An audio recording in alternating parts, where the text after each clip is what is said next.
So part two, you were just starting the run. You're out, what, 5-minute Ks? Yep. So I'm running 35-minute Ks, feeling comfortable. Back in my dojo, everyone's maybe. You're dominating the dojo. Dominating. And I was feeling pretty good, you know. And the first lap, I think probably about the 12k mark, I started to get quite emotional. It was quite funny. I thought I was going to burst into tears while I was running, and I was like, "That's a sign that I probably should eat." So yeah, I had a really sugary taste in my mouth, and my stomach was feeling a bit funny. Had been feeling funny in the days leading up to it as well, and I expected it to give me some grief at some stage, and so I kind of stopped. I think at about probably I don't even remember. It all feels like a bit of a blur now.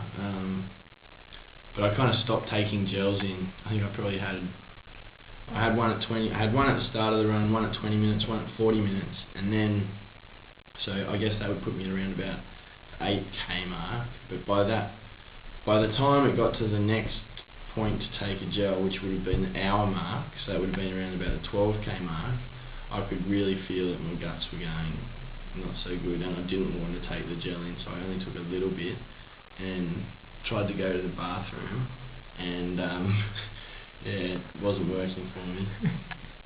So yeah, things kind of went downhill a bit after that, and I started to really slow down. So the point there is, I think that no matter how much your stomach's hurting, if you're not throwing up, you should just keep eating. Just keep going, keep drinking. I was dehydrated as well. I didn't put any sunscreen on, and although I managed 4 toilet trips Johnny Hill style on the bike, I was still very dehydrated. I still can't get over they haven't got sunblock at aid stations, or some of them are just anywhere on the course. They do.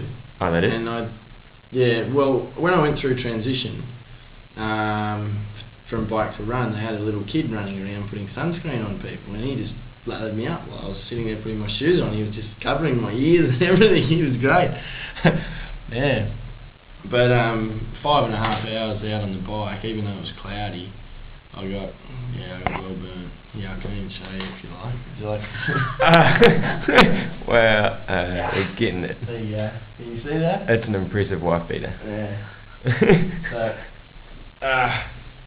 should have been sunscreened up, because that was one of the things that got me in the Gold Coast. Yeah, being a little guy like me, I think I don't have much blood to spare to send it off to the surface for dealing with sunburn. Yeah. But I came good towards the end of the run. I got to about 8k mark, the last turnaround, or the far turnaround on the third lap. So did you start taking the gels on again? I started taking them again, yeah. It was weird. My brain was kind of slowing down. I didn't really know what to do. I didn't feel like eating or drinking, but I just had I knew I had to do something. So I had some gels, and then I started like imagining people by the side of the road cheering me on. So that was pretty cool. Who are the people? I think it started with Dean. I don't know why. Yeah, lucky Dean. But and then just every 50 metres I'd imagine someone else there saying their little thing that from the book that they got me, cheering me on, and imagining everyone at home watching me on TV and so on. So yeah, that spurred me on. Definitely made me pick my running form back up, got moving, still hurt, but I definitely picked the pace up for the last 8k and caught a couple of guys that were in front of me that had passed me, so that was good too. Yeah, and then down the finish chute, all done. Haven't done anything at all for the last week. So. Oh, excellent. Good work, and congratulations on getting the first one out of the way. Thanks, Benny. We'll look forward to many more. Absolutely.